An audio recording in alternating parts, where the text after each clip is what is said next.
नमस्कार, लक्षवेधीमध्ये आपल्या सगळ्यांचं स्वागत। आज विधिमंडळात आपल्याला बघायला मिळालं की जेव्हा सत्ताधारी हा फक्त एक शब्द असतो, विरोधक असो किंवा सत्ताधारी असो, त्यांची प्रवृत्ती तीच असते, ती म्हणजे सत्ताधाऱ्याची। मग कालचा विरोधी पक्ष जेव्हा सत्ताधारी बनतो तेव्हा तो फक्त बनतो सत्ताधारी। कारण भाजपनं या अधिवेशनाच्या काळात आज 19 आमदारांचं निलंबन केलं। त्याला कारण दिलं गेलं त्यांच्या गोंधळाचं, पण 19 आमदार याचा अर्थ महाराष्ट्रातल्या एका मोठ्या लोकसंख्येचं रिप्रेझेंटेशन, प्रतिनिधित्व करणाऱ्या या आमदारांची बोलती बंद करण्यात आली। आणि विरोधकांचा आरोप आहे हे केवळ करण्यात आलं ते शिवसेनेकडून अर्थसंकल्प मंजूर करण्याच्या वेळी दगाफटका होईल म्हणून। खरंच तसं कारण आहे का? आणि कोणतेही का कारण असे ना 19 आमदारांचं निलंबन न्याय्य आहे का? आपण त्याबद्दल चर्चा करतोय। आपल्यासोबत मान्यवर आहेत। माझ्यासमोर भाजपची भूमिका मांडण्यासाठी आहेत प्रशांत बंब, भाजपचे आमदार। याशिवाय आहेत डॉक्टर विजय आवटी, शिवसेनेचे आमदार। त्याशिवाय निलंबित केलेले हर्षवर्धन सकपाळ, काँग्रेसचे, आणि वैभव पिचड, राष्ट्रवादीचे थोड्याच वेळात आपल्यासोबत असतील। आणि माझ्यासोबत आहेत हेमंत देसाई, राजकीय विश्लेषक। मी पहिल्यांदा प्रशांत बंब यांच्याकडे जातोय। प्रशांत बंबजी, काय समर्थन आहे तुमचं, तुमच्या पक्षाचं या निलंबनामागे? 19 आमदारांचं निलंबन करता तुम्ही?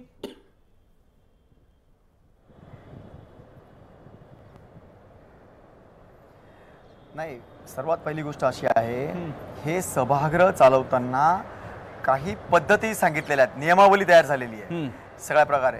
जेव्हा अध्यक्ष महोदय उभे राहतात किंवा माननीय मुख्यमंत्री बोलतात किंवा माननीय विरोधी पक्ष नेते बोलतात, तेव्हा कुणीही अजिबात आवाज न करता त्यांचं ऐकायचं असतं, साधं उभंही कोणी राहायचं नसतं।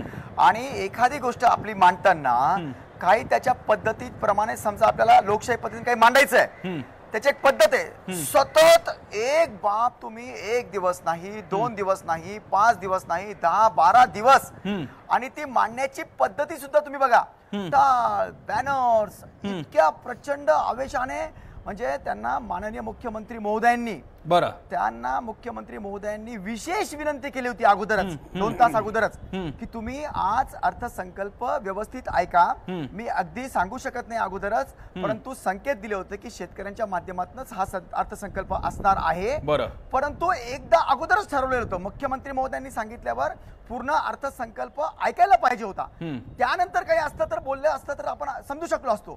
तरी सुद्धा प्रिजुडाइज म्हणजे अगोदरच सगळं ठरवून टाळ, मृदुंग, बॅनर्स आणि इतक्या विचित्र पद्धतीने गोंगाट घालून अर्थसंकल्पामध्ये अडचण आणली, आणि म्हणून तो निर्णय घ्यावा लागला।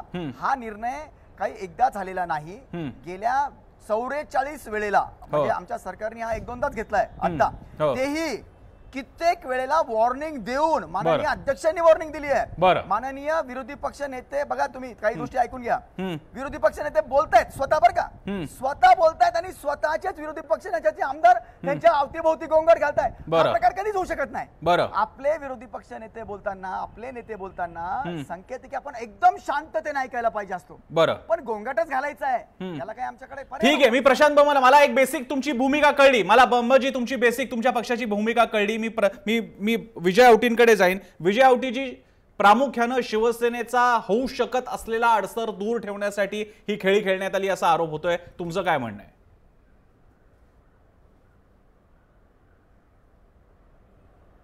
नाही, प्रश्न असा आहे याच्यामध्ये की विधानसभेवर निवडून आलेल्या प्रत्येक आमदाराला घटनेतल्या तरतुदीप्रमाणे विशेष अधिकार प्रदान करण्यात आलेले असतात, आणि ज्या वेळेला एखाद्या प्रश्नावर जनतेच्या भावना अत्यंत ज्वलंत आहेत, अत्यंत तीव्र आहेत, आज महाराष्ट्रामध्ये शेतकरी आत्महत्या करतोय, त्या थांबवण्यासाठी आपण उपाययोजना केल्या पाहिजेत। यासाठी शिवसेनेनं सगळ्यात पहिल्यांदा हा मुद्दा उचललेला होता।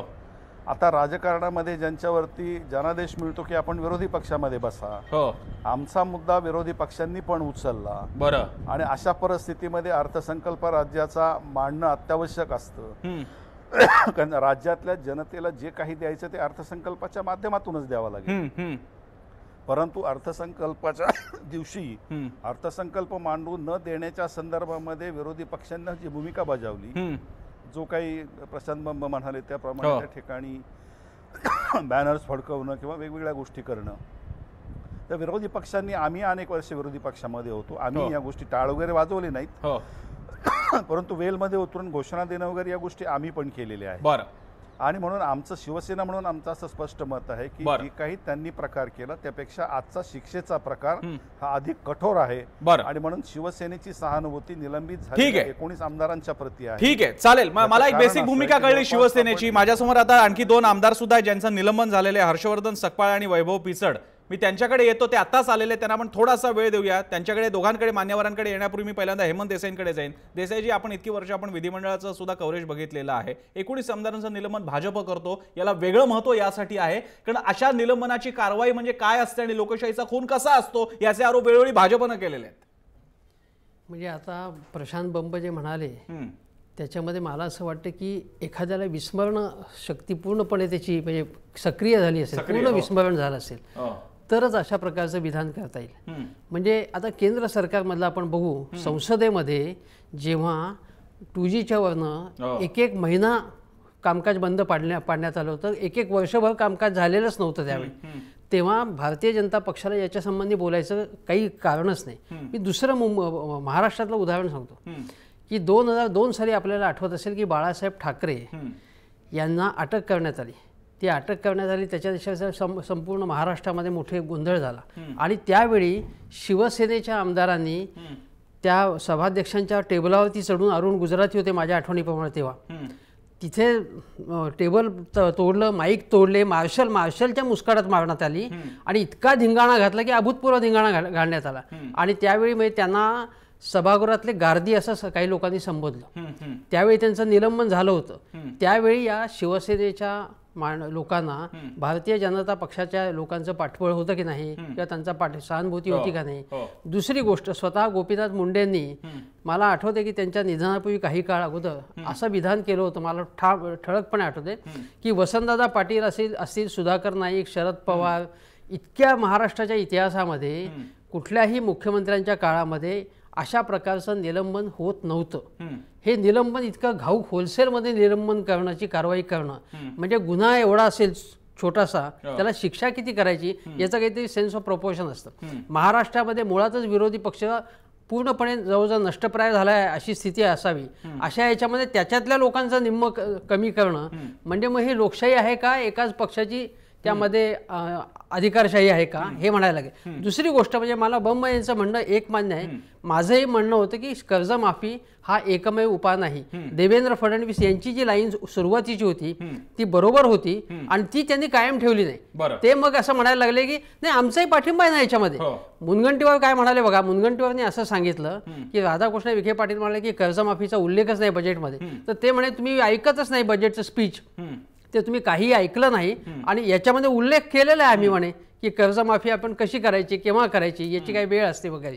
आता याच्यामध्ये विरोधी पक्षांना जर मान्य नसेल हे की कर्जमाफी लांबणीवर टाकणं, तर त्यांनी ते मुद्दे सभागृहात मांडायला पाहिजे होते. पण ज्या प्रकारे बजेट ऐकूनच न घेणं आणि बजेट संपूर्ण सातत्याने बजेटमध्ये दंगा करणं आणि लोकांना बजेट ऐकण्याची संधी न देणं, हा माझ्या मते अत्यंत बेजबाबदार काळच आहे. पण ही शिक्षा मात्र जास्त आहे असं मला वाटतं. मी आता आपल्या त्या दोन्ही आमदारांकडे जातो ज्यांचं निलंबन झालेलं, हर्षवर्धन सकपाळ आणि वैभव पिचड. मी हर्षवर्धन सकपाळांकडे पहिल्यांदा जाईन.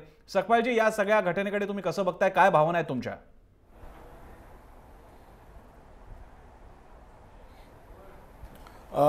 जी मागणी होती ती कर्जमाफीची होती आणि कर्जमाफीच्या सोबतच ज्या लोकांनी नियमित कर्ज भरलं त्या लोकांना देखील या बजेटच्या माध्यमातून एक रिलीफ मिळावा ही आमची सातत्याने अधिवेशन सुरू झाल्याच्या पहिल्या दिवशीपासूनची मागणी होती.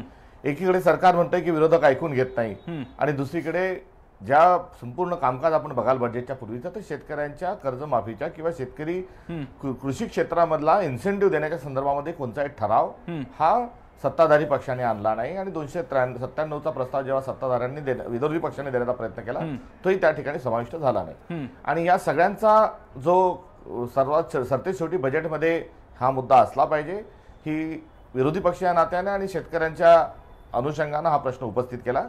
आम्ही जी मागणी करतोय ती मागणी भाजपनी त्यांच्या मॅनिफेस्टोमध्ये, घोषणापत्रामध्ये जे जाहीर केलं होतं, घोषित केलं होतं मॅन्डेट मिळण्याच्या पूर्वी, सत्तेत येण्याच्या पूर्वी, की आम्ही सत्ते मिळाल्यानंतर कर्जमाफी करू.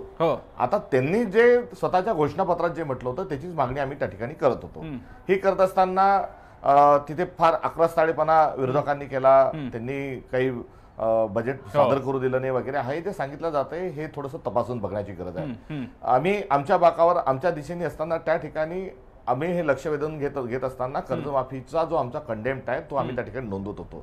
कुठे त्यांच्या हातातले कागदपत्र हिसकवणे, कुठे बजेट घेणे किंवा त्यांची बॅग घेऊन पळणे किंवा त्यांना काही बॅनर्स पोस्टरनी कव्हर करून त्यांना माध्यमांच्या पुढे जाऊ न देणे किंवा लाईव्ह जे टेलिकास्ट होतं त्याच्यामध्ये काही अडथळे आणणे अशा प्रकारचा कोणताही प्रकार हा विरोधी पक्षाच्या वतीने त्या ठिकाणी झाला नाही. कर्जमाफीची ठोस घोषणा त्यामध्ये व्हावी ही आमची भूमिका होती. मुख्यमंत्र्यांनी एक दिवस आधीच सांगितलं की विरोधी पक्ष याची गावी देणार का, याची गॅरंटी देणार का, त्याची हमी देणार का की याची आत्महत्या होणार नाही. या पार्श्वभूमीवर आम्ही त्या ठिकाणी उपस्थित होतो आणि ही जी झालेली कारवाई आहे ही आमच्या निलंबनाची 19 कारवाई जेव्हा मी सभागृहात त्यावेळेस हजर होतो, वाचत असताना 21 वाचले आणि प्रोसिडिंग वर घेत असताना 19 घेतले. त्यांच्या नंतर लक्षात आलं की त्यातले एक जे उच्चार केलेला होता ते सदस्य त्या दिवशी हजरच नाही. एक संख्या त्यांना त्या ठिकाणी सभागृहामधून निलंबित करायचं होतं. जरूर या सगळ्या मी हा मुद्दा मी नक्की घेतो, मी सकपाळजी हा मुद्दा घेतो कारण हा आरोप होतोय की भाजपनं जेवढा आकडा गाठायचा होता तेवढेच आमदार वजा केले आणि तो आकडा जो बहुमताचा आकडा कमी होतो, जर का निलंबित केलं तर आमदार कमी होतात, बहुमताचा आकडा कमी होतो आणि बजेट पारित होऊ शकतं. मी पुन्हा एकदा प्रशांत बंबांकडे जाण्यापूर्वी वैभव पिचडांकडे जातो. पिचडजी, समजा धरून चालू की तुमची एक बाजू आहे, जे झालंय ते चुकीचं झालंय, निलंबन कधीच होता कामा नये, पण आम्ही अर्थसंकल्पाच्या दिवसापासून आम्ही प्रेक्षक बघतोय. पिचडजी, गोंधळ घातला जातोय, आरत्या म्हटल्या जातात, टाळ कुठले जात आहेत, हे कुठे होतंय तर विधिमंडळाच्या अधिवेशनात. तो बजेट आम्ही कसं ऐकलं आणि कसे मुद्दे काढले हे आमचं आम्हाला माहिती आहे आणि पत्रकारांना माहिती आहे.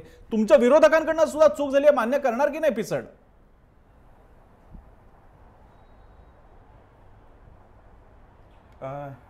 मान्य साहेब की या ठिकाणी आपण बघत असाल का बजेट मांडायच्या अगोदर अधिवेशन सुरू झाल्यापासून दुसऱ्या दिवसापासून आम्ही विविध संसदीय मार्गाने या ठिकाणी आंदोलनं केले, पायऱ्यांवरती येऊन आंदोलनं केले.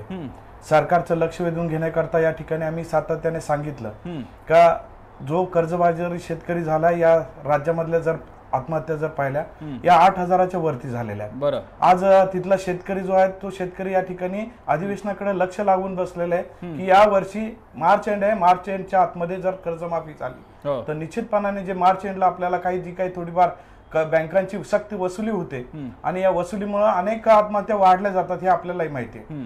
तर त्या अनुषंगाने शेतकऱ्याला कुठेतरी या बजेटच्या माध्यमातून रिलीफ भेटला पाहिजे म्हणून सातत्याने या ठिकाणी सरकारचं लक्ष वेधून घेत होतो. परंतु आपण पाहिलं असेल का पहिल्या दिवसापासून मुख्यमंत्र्यांनी देखील याच्यावरती जी उपाययोजना करायला पाहिजे का समोरच्या विरोधी पक्षनेते असतील, माननीय आमदार असतील, यांच्या समेत एखादी बैठक घेऊन त्याच्यावरती मार्ग काढणं आवश्यक होतं की याच्या पद्धतीने आपण या ठिकाणी काहीतरी कारवाई करतोय, शेतकऱ्यांना दिलासा देण्याच्या दृष्टिकोनातून काहीतरी भूमिका सांगतोय, परंतु कुठल्याही पद्धतीची ही भूमिका न मांडता केवळ फक्त या ठिकाणी जे आपण पाहिलं असेल का विरोधी पक्षामध्ये देवेंद्र फडणवीस साहेब होते, मागच्या जर क्लिप जर आपण काढून पाहिल्या तर त्याच क्लिप जर पाहिल्या तर आदरणीय मुख्यमंत्री साहेब स्वतः या ठिकाणी रस्त्यावर येऊन सांगत होते की शेतकऱ्यांची कर्जमाफी झाली पाहिजे. मग आज ज्यावेळेस सत्तेत बसल्या तर सत्तेत बसलेले आमदार ज्यावेळेस कर्जमाफी करता मागणी करतात तर त्यावेळेस त्यांच्यावरती निलंबन करून कुठेतरी सरकार वाचवण्याचा एक दुर्मिळ प्रयत्न या ठिकाणी होता. मी हा दोघांचा, सकपाळजी आणि पिचडजी, तुमच्या दोघांचाही हा जो सामायिक प्रश्न आहे तो मी विचारतो प्रशांत बंबांना. प्रशांत बंबाजी, आणि हे सगळ्यांच्या आमच्या मनात आहे हा प्रश्न, त्याचं उत्तर तुम्ही द्या. $1 मिलियन प्रश्न तयार झालेला आहे. बजेट मान्य करण्यासाठी तुम्हाला भीती आहे शिवसेनेची आणि तिने दगाफटका केला तर बजेट अल्पमतात येईल, बजेट पास होणार नाही आणि तांत्रिकदृष्ट्या तो सरकारचा पराभव असतो आणि त्यामुळे सरकार धोक्यात येतं. हे पाहता ही केवळ आकड्यांची बेरीज वजाबाकी तुम्ही घडवून आणली, मात्र या आकड्यांच्या बेरजेसाठी तुम्ही लोकशाहीची वजाबाकी केली. काय म्हणणं आहे तुमचं?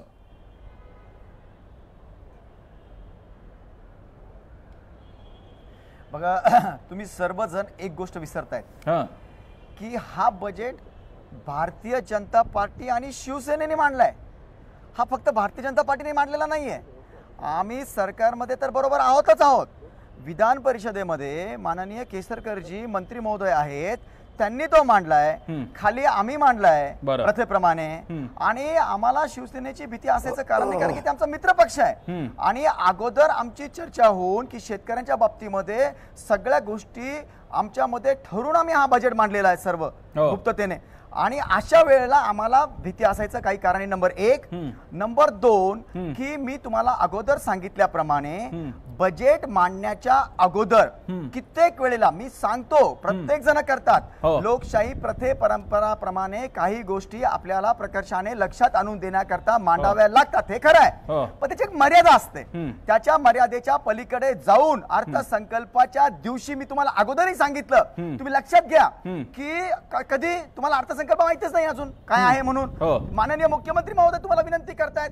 अशा वेळेला खरोखर शेतकऱ्यांना न्याय देण्याच्या दृष्टिकोनातून आपण गांभीर्याने ते सर्व ऐकून आणि नंतर, आणि मला सांगा, जर तुम्हाला बरोबर आहे कर्जमाफी पाहिजे समजा असं मत असेल, काँग्रेस आणि राष्ट्रवादीचं मत असेल समजा, तर सर्वात मोठं माध्यम आहे चर्चेचं असतं ना. तुम्ही समजा भारतीय जनता पार्टी सांगत असेल की बाबा कर्जमाफी देऊन हा प्रश्न सोडणार नाही, शेवटी काय शेतकरी यातनं बाहेर निघाला पाहिजे, या सगळ्या चक्रव्यूहातनं तो बाहेर निघाला पाहिजे. आणि भारतीय जनता पार्टीला वाटतं की ही पद्धत बरोबर नाहीये, पद्धत आपल्याला दुसरी अवलंबावी लागणार आहे. तर मग आमची पद्धत कशी चूक आहे, आम्ही कसं बरोबर आहोत ते आम्ही सांगायचं, कसे बरोबर ते त्यांनी सांगायचं. एकाच मर्यादेच्या नंतर चर्चा होत असते, मोठ्या प्रमाणे चर्चा होऊन नंतर लोक निर्णय घेतात कोण बरोबर आहे आणि लोक त्यांना त्यांचा धडा शिकवतात. ही पद्धत आहे. मी सकपाळला विचारतो, सकपाळजी, प्रशांत बंबांचा आरोप तुम्हाला मान्य आहे का? जर का तुम्हाला मागणी मान्य करून घ्यायची होती, जर का शेतकऱ्यांचा मुद्दा लावून धरायचा होता, तर तुम्ही चर्चा का नाही होऊ दिली? आणि हाच माझा मुद्दा आम्ही वरती आता ग्राफिक्स मध्ये पण लिहिलेलं आहे की विरोधकांनी कोलीत दिलं भाजपच्या हातात, तुम्ही कशाला आरडाओरडा केला?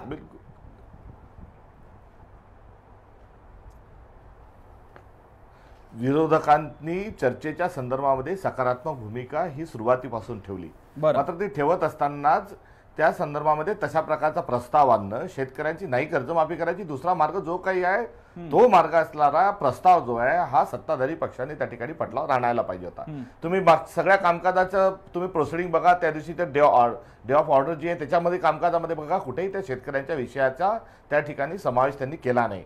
आणि असं असतानाच त्या ठिकाणी चर्चा घडून द्यायची आणि चर्चेला आम्ही तयार आहोत असं सांगायचं. आता आज निलंबन झाल्यानंतर विरोधी पक्षांनी कामकाजावर बहिष्कार घातला, मग आज का चर्चा त्या ठिकाणी सभागृहात झाली नाही? त्यामुळे चर्चा आम्ही गोंधळ घालतो म्हणून चर्चा करायची नाही, आज सभागृहात कोणी नाही तरी चर्चा करायची नाही. त्यामुळे मूळ स्वतःला या शेतकऱ्यांच्या प्रश्नावर कुठल्याही प्रकारचं उत्तर नाही आणि ते उत्तर नसल्यामुळे हे चर्चेला सामोरं जाण्याकरता सरकार गंभीर. मला एक मुद्दा लक्षात, मी देसाईंकडे जातो, मी देसाईंकडे जाऊन मग पुन्हा मी आउटिंगकडे, मला मुद्दा लक्षात आला, मी देसाईंना विचारतो. देसाई, ज्यावेळी युपीएच्या काळात एकदा असाच डेडलॉक तयार झाला होता, त्यावेळी काँग्रेसने पंतप्रधानांनी विरोधकांपर्यंत जाऊन चर्चा करण्याची तयारी दाखवली होती. विधिमंडळात महाराष्ट्रामध्ये असाच प्रसंग उद्भवला होता, त्यावेळी सत्ताधाऱ्यांचे मत होतं, मी चुकत नसेल तर पृथ्वीराज चव्हाण होते, आणि असं मत व्यक्त झालं होतं प्रदेशाध्यक्षांकडनं, माणिकराव ठाकरेंकडनं, की विरोधक नसताना विधिमंडळाचं ओकं वाटतं आणि विधिमंडळ चाललं पाहिजे. ही जर का व्यावहारिकता आणि ही उदार मतवाद जर का काँग्रेस दाखवू शकतं, तर विरोधकांपर्यंत पोहोचायची जबाबदारी काँग्रेस शासन चालवणारा प्रमुख म्हणून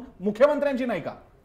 नक्कीच आहे. म्हणजे मला असं वाटतं की ज्या प्रकारे बंब आता ज्या प्रकारे सांगतायत सगळं, म्हणजे जे आता ते प्रवचन किंवा त्यांचं आध्यात्मिक प्रवचन असं आपण म्हणू ते सांगतायत, त्यांना विसर पडला होता की त्यांची लोक वेगवेगळ्या सदनामध्ये महाराष्ट्रासकट कशा प्रकारे वागलेली होती. आता हे पायऱ्यांवर बसणं जे आहे विधिमंडळाच्या, तुम्हाला तिथे आत बसण्यासाठी लोकांनी मतं दिलेली आहेत, तुम्ही पायऱ्यांवरती बसता, पण याची प्रथा तुम्ही सुद्धा जोरात हे केलेली होती. ती मला आठवते की त्यावेळी भाई जगताप वगैरे त्यांच्यात बसून हास्यविनोद झालेले होते ते, पण ही काय स्टंटबाजी चाललेली आहे. आणि माझं असं मत आहे की अगदी विरोधी पक्ष सुद्धा त्यामध्ये महत्त्वाची गोष्ट म्हणजे शेतकऱ्यांचा आक्रोश जो आहे तो मुंबईमध्ये मुंबईकरांपर्यंत अगदी शहरामध्ये पोहोचवण्यासाठी तुम्ही महामोर्चा का नाही काढला?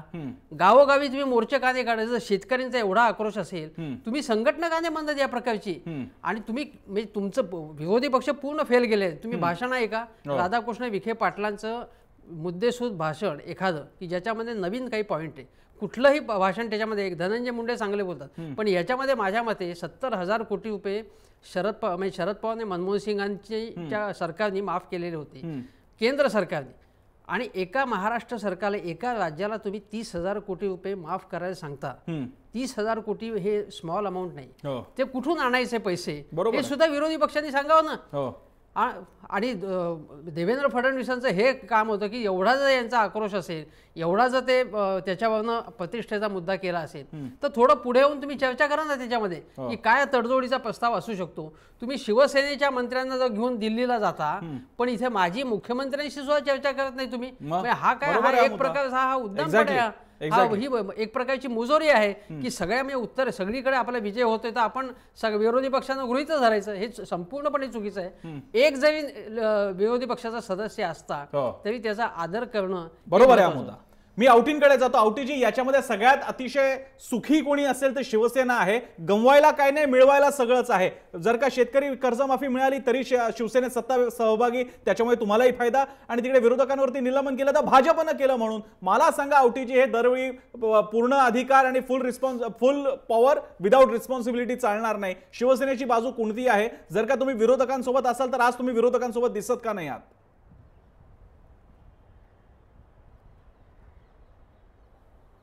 नाही, याच्यामध्ये तुम्ही एक गोष्ट लक्षामध्ये घ्या. भारतीय राज्यघटनेच्या तरतुदीप्रमाणे विधिमंडळाचं कामकाज चालत असतं. प्रश्न असा आहे की 19 आमदारांना एखाद्या प्रश्नाच्या संदर्भामध्ये या पद्धतीनं निलंबित करणं हे अशोभनीय आहे, अशी आमची शिवसेना म्हणून स्पष्टपणे भूमिका तुम्ही मांडली कुठे? तुम्ही पक्षावरती दबाव का नाही आणला भाजपवरती? स्वतंत्र गोष्टी आहेत. तुमचे आज विरोधकांमधले मंडळी ते तुमचे सहकारी आहेत, त्यांच्यावर जर का कारवाई होत असेल आणि शिवसेनेला ती डाचत असेल तर तुम्ही काय केलं मग विधिमंडळात?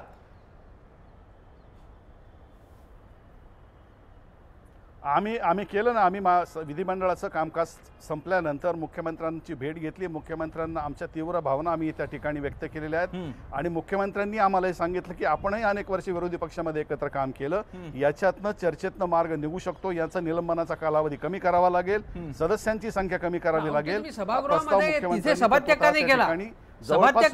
चित्र आज निर्माण करण्यात शिवसेनेला यश मिळालेलं आहे. असं आहे, तुम्ही एक गोष्ट लक्षामध्ये घ्या की हे आज सकाळी स्पेशल सेटिंग होतं. सभागृहाचं कामकाज नियमित 11 वाजता सुरू होतं. आज 10 ते 11:15 लक्षवेधी सूचना ठेवण्यात आल्या. स्पेशल सेटिंग त्या ठिकाणी ठेवण्यात आलेलं होतं आणि स्पेशल सेटिंग मध्ये असा काही ठराव मांडला जाईल याची पुसटशी कल्पना आम्हा कोणा आमदारांना नव्हती. हे त्यातलं वास्तव आम्ही मान्य करतो. बरं, मी पुन्हा मी पहिल्यांदा सगळ्या निलंबित आमदारांकडे जाऊन परत बंबांकडे मी येणार आहे. मी पहिल्यांदा हर्षवर्धन सकपाळांकडे जातो. सकपाळजी, आता तुमची विरोधी पक्षांची स्ट्रॅटेजी काय आहे? निलंबित झाल्यामुळे तुमचा आकडा कमी झालेला आहे. तुमच्या सभागृहातल्या गोंधळाला दाद देत नव्हतीच भाजप, आता तर तुमचा आकडा पण कमी झालाय. आता काय करणार?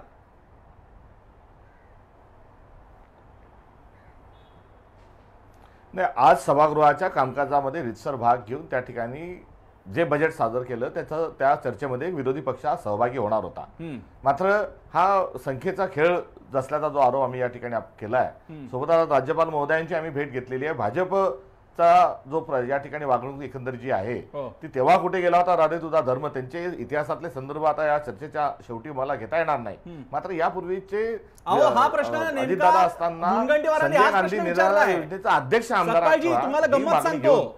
हाच मुद्दा आणि दुसरा जो आहे तो जयंत पाटील राऊत असताना त्यावेळेस केला होता, तो आता विषय निघणार नाही. आता शिवसेनेचा त्यांचा झाला की तेव्हा कुठे गेला होता राधे तुझा धर्म, आणि शिवसेनेला करून सोडून सारसूद असा त्यांचा शिवसेनेची भूमिका आहे. शनिवारी अर्थसंकल्प मांडला गेला, शुक्रवारपर्यंत नारे देण्यामध्ये, घोषणे देण्यामध्ये, बॅनर फडकवण्यामध्ये काँग्रेस राष्ट्रवादीच्या सोबत शिवसेना देखील अग्रेसर होती. शनिवारी दिल्लीला काय फिरून आणलं गेलं आणि त्यांची भूमिका एकदम घुमजाव त्यांचा झाला. त्यामुळे दोन पक्षांच्या ज्या भूमिका आहे या आपल्या सगळ्या उभ्या महाराष्ट्राने बघितलेल्या आहे. आम्ही एक प्रश्न लावून धरला, तो बजेट पर्यंत लावून धरणं आमचं कर्तव्य होतं. आम्ही त्यासाठी लक्षवेधी स्वरूपामध्ये आम्हाला जे योग्य वाटतं तात्कालिक परिस्थितीमध्ये केलं.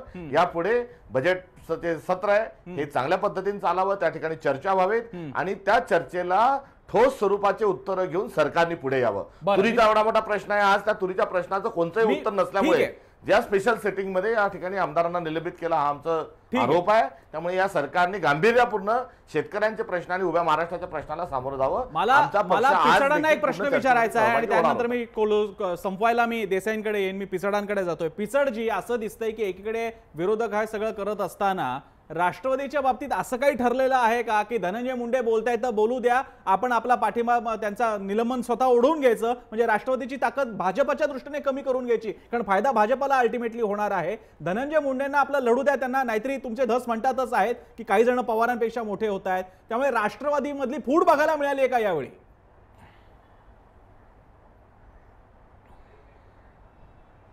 नाही, मी आता या ठिकाणी राजकीय बोलू शकत नाही, परंतु निश्चितपणाने ज्या मुद्द्यावरती आपण या ठिकाणी बोलवलेलं आहे का शेतकऱ्यांच्या आत्महत्या झाल्यात आणि त्या आत्महत्यांच्या बद्दलची या ठिकाणी राज्याने शेतकऱ्यांची कर्जमाफी व्हावी या मुद्द्यावर बोलत असताना ज्या पद्धतीने मगाशी कोणीतरी सांगितलं का 30,000 कोटी या ठिकाणी बजेटमध्ये करायला लागणार आहे, मग मला एक सांगा का ज्यावेळेस मुख्यमंत्र्यांना याची कल्पना होती का 30,000चं बजेट लागणार आहे, या ठिकाणी 30,000 कोटी रुपये या राज्याला कर्जमाफीसाठी लागणार आहे, मग विरोधी पक्षामध्ये असताना त्यांनी ज्या पद्धतीने गाजरं दाखवले आणि गाजरं दाखवून खऱ्या अर्थाने सत्तेवर आले आणि सत्तेवर आल्यानंतर आज आपण बघतोय का एक दुटप्पी भूमिका, मग त्यांनी या ठिकाणी सांगावं का ज्या पद्धतीने 15 लाखाचा एक जुमला या ठिकाणी जो सरकारने सांगितला होता की 15 लाख तुमच्या खात्यावरती देऊ, नंतर त्या ठिकाणी माननीय शहांनी सांगितलं की हा एक चुनावी जुमला होता. जुमला वगैरे सोडून द्या, आधी आता तुमच्या निलंबनाचं बघूयात. मी बंबांना विचारतो, प्रशांत बंबाजी,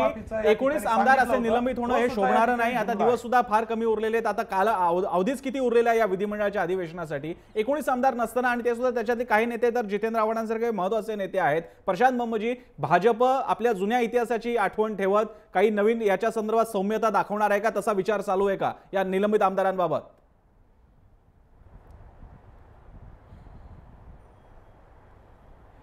बघा, आता 2-3 बाबी ज्या उभवल्यात, आता मला वाटतं देसाई काका असं सांगितलं की समजा प्रवचन किंवा भारतीय जनता पार्टी मागे वगैरे, मग जर असं असेल तर आम्ही पण तसंच केलंय. तर जे ते करत होते निलंबन तेच आम्ही केलंय. आमचा हा मुद्दा नाहीये. बघा, देसाईची उत्तर मुद्दा असा आहे की त्याची एक मर्यादा असते. किती वेळेस तुम्ही लावून धरल्यानंतर तुम्हाला जर म्हणायचं, मला एक सांगायचं आहे, मला देसाईजींना हे नाही सांगायचं, मला विरोधी पक्षांना हे सांगायचं आहे की आमची भावना तुम्ही ही लक्षात घेतली पाहिजे. आपल्याला शेतकऱ्यांचं कर्ज माफ करायचं आहे, बरोबर आहे. त्यातले सगळ्यांचे मागचे हेतू काय आहे? शेतकरी या विवंचतेतनं बाहेर निघायला पाहिजे. भारतीय जनता पार्टीचं म्हणणं आहे की कर्ज माफी केल्यानंतर हे ताबडतोब बाहेर निघणार नाही, त्याला इतर मार्ग अवलंबावे लागतील. माननीय मुख्यमंत्री महोदयांनी, देसाई काका जसं सांगत होते की त्यांनी सांगितलं पाहिजे होतं कित्येकदा, 3दा हाऊस मध्ये स्वतः त्यांनी सांगितलं की याच्यापेक्षा दुसरे आहेत, आपण चर्चा करूया या बाबतीमध्ये. तुम्ही चर्चेला तयार राहा, आम्ही त्याचे उत्तर देतो. आमची जबाबदारी आहे की याच्या व्यतिरिक्त कोणते मुद्दे आहेत ते आम्ही सांगितले पाहिजे आणि त्यांनी हे सांगितलं पाहिजे. बघा, राज्यांनी कर्जमाफी आजपर्यंत केलेली नाही. केंद्राने 70,000 कोटीची पूर्ण देशात केली आहे. आपल्या एकट्याच्या, आणि ते कोणते 30,000 कोटी माहिती आहे? फक्त जे आता याच्यात थकबाकीत ते जे भरतात त्यांचं काय? 70 लाख शेतकरी म्हणजे 1 कोटी 8 लाख 1 कोटी 8 लाख इतक्या शेतकऱ्यांचे कर्ज जर आपल्याला माफ करायचे असतील तर त्याला आपल्याला व्यवस्थितरित्या मार्ग सांगावा लागेल. याकरता मर्यादेच्या पलीकडे झाल्यानंतरची ही कारवाई आहे, दुसरा कोणताही त्याच्यामध्ये. ठीक आहे, मी शेवट करण्यासाठी देसाईंकडे येतो. चला, या निमित्तानं किमान भाजप जरा अर्थशास्त्राबद्दल बोलू लागली. देसाईजी, हे काही कमी नाहीये की 1 लाख आणायचे कुठे, 1 लाख कोटी, 30,000 कोटी आणायचे कुठून, असे आर्थिक मुद्दे सुद्धा भाजपला विचार करावे लागतात. हे काही कमी नाहीये. अधिवेशनाचं यश आहे खरं तर. तुमची जाता जाता कमेंट, हा असा सगळा खो विरोधी पक्ष गोंधळ करणार, ते म्हणणार चर्चा करायला ते तयार नाहीत, मग शिवाय निलंबन करणार, अधिवेशन निघून जाणार आणि प्रश्न कायम. मला असं वाटतं की 59,000 कोटी रुपयांचे वित्तीय तूट असताना उत्तर प्रदेश सरकारच्या काळामध्ये आता कर्जमाफी करण्यात येणार आहे. त्यामुळे भारतीय जनता पक्ष कशा प्रकारचा अर्थशास्त्राचा विचार करते तो बघण्यासारखी गोष्ट असेल. आता इथे सगळ्यात गंभीर एक मुद्दा उपस्थित झाला आहे, तो शिवसेनेच्या आमदारांनी सांगितलं की आम्हाला माहितीच नव्हतं की हे निलंबन होणार आहे. म्हणजे हे सरकारमध्ये असूनही त्यांना कुठल्याही प्रकारे विश्वासात घेतलं जात नाही. अशा वेळी ते सरकारमधनं बाहेर का पडत नाहीत? म्हणजे सरकारमध्ये आणि विरोधी पक्षावरती, समोरच्या बाकांवरती, दोन्ही ठिकाणी यांना बसायचं आहे असा याचा अर्थ. म्हणजे याच्यामध्ये सगळ्यात जास्त शिवसेना एक्सपोज झालेली. आता आपल्याला या पुढच्या काळामध्ये हे ठरवायला लागेल की हे इतक्या संख्यामधले आमदार पावसाळी अधिवेशन सुद्धा जाणार, हिवाळी अधिवेशन जाणार. या काळामध्ये याच्यातले काही महत्त्वाचे आमदार आहेत, पण त्यांनी असं काही राजदंड पळवलेला आहे, कोणाला मारलेलं आहे, अशा प्रकारे काही गोष्ट केलेली नाही. त्यांना समज देऊन त्यांचं निलंबन जे आहे ते त्याचा मर्यादा तरी कमी करण्यासारखी तडजोड व्हायलाच पाहिजे. आणि तसं झालं नाही तर मग याच्या पुढच्या अधिवेशनात तसा काही अर्थ होणार नाही. आणि मग रिट्रोस्पेक्टिव्हली जर बघितलं तर भाजपच्या आमदारांचं वर्तन पूर्वीच्या काळात कसं होतं, त्याला शिक्षा किती झाली होती याचाही ताळेबंद मांडायला लागेल.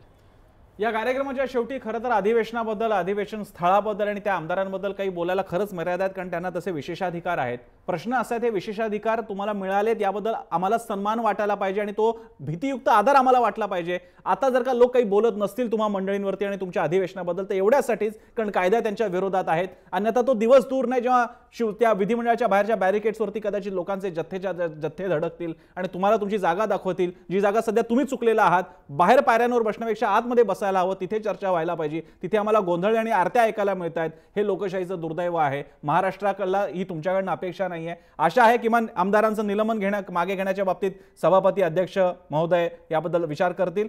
सध्या तरी चर्चेसाठी आपण सगळ्यांनी वेळ दिला, किमान इथे तरी नीट चर्चा झाली, याबद्दल तुमचे आभार, देसाईंचे आभार. इथेच थांबूयात. पाहत राहा जय महाराष्ट्र.